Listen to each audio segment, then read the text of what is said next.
Before we get into any of the basketball stuff, I just want to say, it's been a tough 24 hours for our organization, and I want to give our thoughts and condolences to the Carrington's family, and especially to Bub, who's been a tremendous part of our organization, a bright, beautiful young man, and this is obviously been a very difficult, like I said, 24 hours. Our thoughts, like I said, and prayers are with him and his family, and we're just wishing the continued best for him. I'll open up for basketball questions only after this, but our hearts reach out for them, and we're really thinking of them, and they're a big part of this community, and this, people can feel that, and we're here to support Bob. But we can go on to basketball now.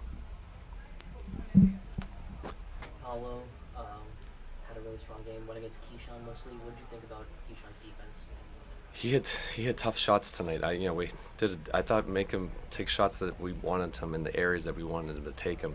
He just happened to make them tonight. Contested threes, still got to the rim some, but some of the contested threes we could live with him, give credit, pat him on his back, and we move on to the next one. It seemed like at times his weight and size gave Keyshawn some problems. What did you see about him trying to deal with a strong player? I was actually okay with that. Some bump offs here and there, but for the most part, like I said, we got him into the areas that we wanted him. He had tough shots tonight. Give him credit. Contested twos, some contested threes. He played really well. What did you see from your team's defense overall? I didn't think our physicality was there tonight. We didn't disrupt as much as we have been. We were a little bit on our heels. I think that led to them getting some rhythm into their game and rhythm into their offense. We've been really disrupting teams as of late, in the last really post All-Star and really since February 1st. Our defense wasn't as physical as it has been. We'll look forward to get back after it tomorrow. There you go, Coach. Another game, Alex Sarr. He's been really stringing together a lot of good performances. Would you say that kind of the key to unlocking him was showing more aggression and a lot more touch around the rim? I just think his game is growing and learning. He's just getting more comfortable with what he's doing game by game. I think that's just the natural progression of the work that he's done behind the scenes. That's what I've always said about these guys, is that when you put in the time, the effort in all areas, your game will improve. And he's a great example of that. He started this back in July with us, and he's continued to build every day, and now you're seeing progress on the court. We also know that he's still got a ways to go, and he knows that, so we're just going to continue to use these last games to continue to get better. But you can see his progress, and we're happy with his progress. What happened offensively in the third quarter? We got a little stagnant. I think it was a little bit of both. They were making shots, and then we were not trying to find solutions, attacking the paint. We were maybe taking a little bit of quick shots that kind of threw out of rhythm a little bit. But I loved our fourth. Our guys really, especially the guys who came in there at the end, really put it to them and really cut it, which I was really pleased with. Coach, another really good game for A.J. Johnson. It's still early, but do you guys kind of have a vision yet what kind of player you want him to be going forward? Still learning him, for sure. But we're really happy with what he's doing. You can see his ability to attack the rim, make reads, his athleticism, his speed. But again, he's an improving younger player who's still growing on the job. But we like what we see, and he's one of those guys who loves the game. And when you love the game, you can get better quickly. You mentioned his speed, his ability to get downhill. What has stood out just about his assertiveness and how aggressive he is in using those skills? That's what we're learning. Those are the parts we're learning. We're seeing too. We want him to be aggressive, and when you have that type of athleticism, that can create shots for yourself, but also can create shots for your teammates. So his ability to get downhill gives us a dimension that's really nice, and he's going to start seeing those pictures better and better with more reps, as we've talked about a lot.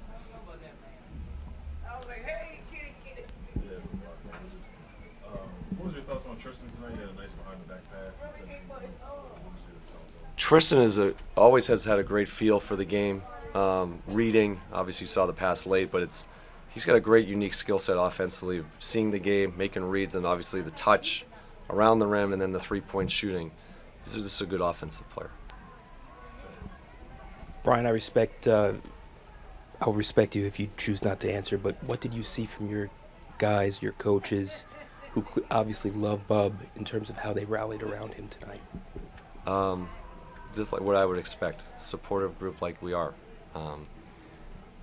That's probably much as I'll say, is just a group that cares for each other and pulls for each other.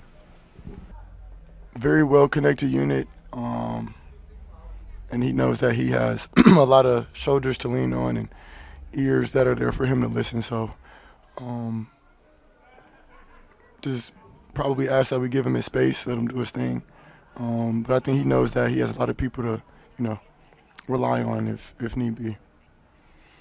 Jordan, you passed 200 threes this season, this game. What have you felt like especially hot from deep this year, or is it more just your role and more business as usual for you?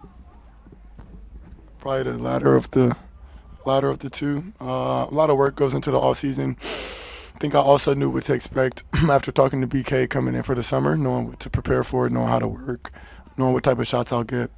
But I think it's a big part of my game, and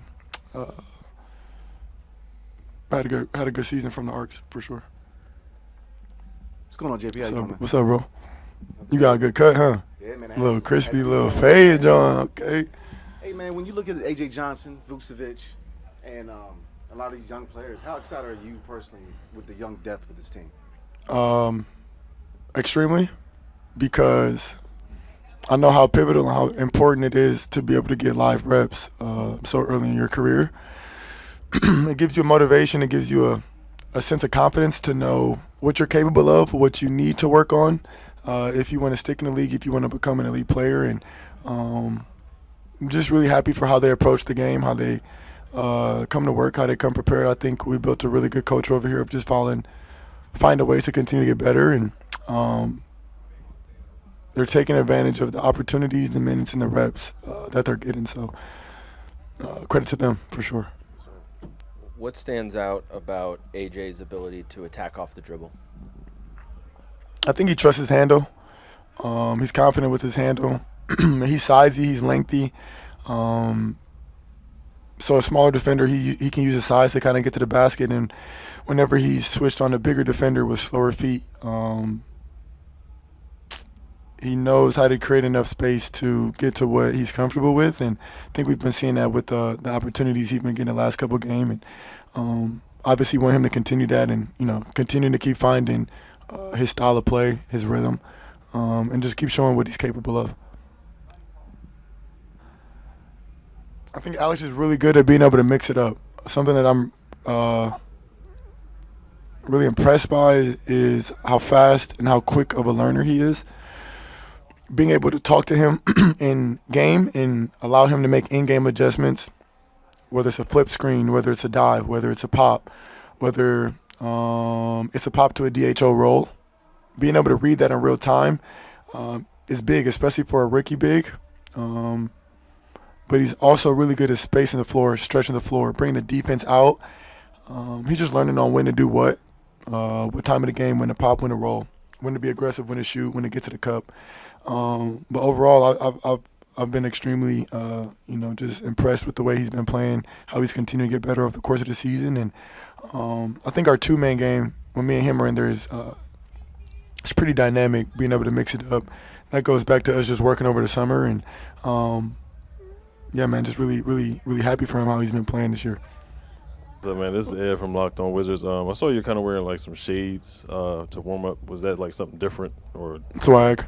Just swag? Yeah. That's cool. Yeah. Okay. And also, I saw you kind of talking some trash with Paolo. What went into that? It looked like you bodied him a little bit after a tough bucket. No, yeah, just me and Paolo worked out, I want to say a couple summers ago, leading into him getting drafted. Just competitive, just love some bump, mix it up sometimes, have some fun. I know a lot of guys on that team over there. It's basically Michigan University if you look at where all these guys went to school. So it's just a little bit of banter, a little bit of game. That's it, nothing more. Yeah. Go Maryland. Haha, go blue. I wouldn't call it a big change. I feel like maybe, just having more experience, as the year keeps going, more games under my belt, and just kind of knowing, the game a little better. And coming in more as a defensive player, how gratifying is it for you to do so well on offense recently, just sort of getting to hit so many shots in a row? Yeah, I mean, basketball plays both ways, obviously. You know, you try to be impactful defensively, but also, you know, try to be impactful offensively, yeah. You've been much more effective of late as being the roll man in pick and rolls. How do you feel like you've grown in that area of your game? Yeah, I mean, I feel like he's definitely gone better. Still could be better, but you know, yeah, getting the ball in the pocket, rolling to the rim, guys finding me rolling to the rim. So yeah. What are the improvements you've made in that part of your game to help you with overall improvement? Have you changed anything about your technique, the way you try to receive the ball, that kind of thing? I mean, I feel like it's pretty much been the same. It's really just like timing maybe that changed, knowing when to roll hard, when not to, stuff like that. What goes into your mind as you try to make that decision of when to roll, when to fade? You know, multiple teammates, BK, have often talked about how good you are in that area. How do you approach that, like, decision making? I think it depends, like who's coming off the pick and roll. Some guys like Jordan, they chase him a lot, so I can do both most of the time. Then it depends, like some other guys maybe they need me to roll hard so they can get a layup. So it just depends, yeah. Alex, you mentioned just getting more experience throughout the season. What would you say some of the things? What are some of the things that you've learned that you've been able to apply to your game? I would say just trying to keep my energy level high. I think that helps a lot, whether that's defensively or offensively. It helps me get going also, you know, whether I'm like talking or doing the little stuff, kind of helps me get into games, so stuff like that. You've made a late push for Rookie of the Year. What does that award mean to you? Is it something that you look at as a potential goal? Yeah, I mean, I can't really control, you know, obviously there's voters and stuff, so I don't really get too caught up in that. I'm really just trying to improve and get the most I can out of the few games we got left. How important is it to you to end the season on a high note and kind of kick off the off season on a high note similarly? I think it's very important just for what we're trying to build. You know, it gives us momentum heading into the summer. Allows me to know what I need to work on, stuff I can improve on. So very, very important to me.